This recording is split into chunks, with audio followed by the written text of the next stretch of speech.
इमाम मोहम्मद रजा है कौन?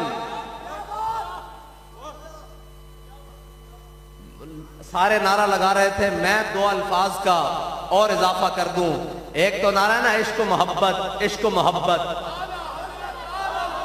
इल्मो हिकमत, इल्मो हिकमत, गैरत व अजमत, गैरत व अजमत।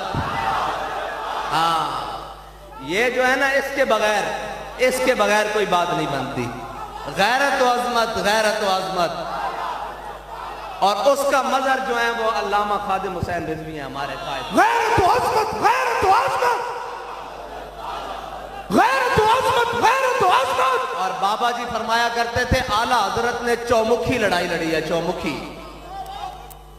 और उसके बाद जिसको हमने देखा है वो अल्लामा खादिम हुसैन हमारे कायद ने, कायद मिल्लत इस्लामिया ने लड़ी है, अपनों के भी खिलाफ, बेगानों के भी खिलाफ, और जनाब यहूदियों के भी खिलाफ, नसरानियों के भी खिलाफ, हुजूर के गुस्ताखों के खिलाफ। जिस जहद से कोई ऊपर आया है उस जहद से आगे इमाम मोहम्मद रजा खड़े हुए हैं। और कोई जिस जहद से इमाम मोहम्मद रजा की तरफ आया है उस हर जहद के आगे अल्लामा खादिम हुसैन रिजवी खड़े हैं।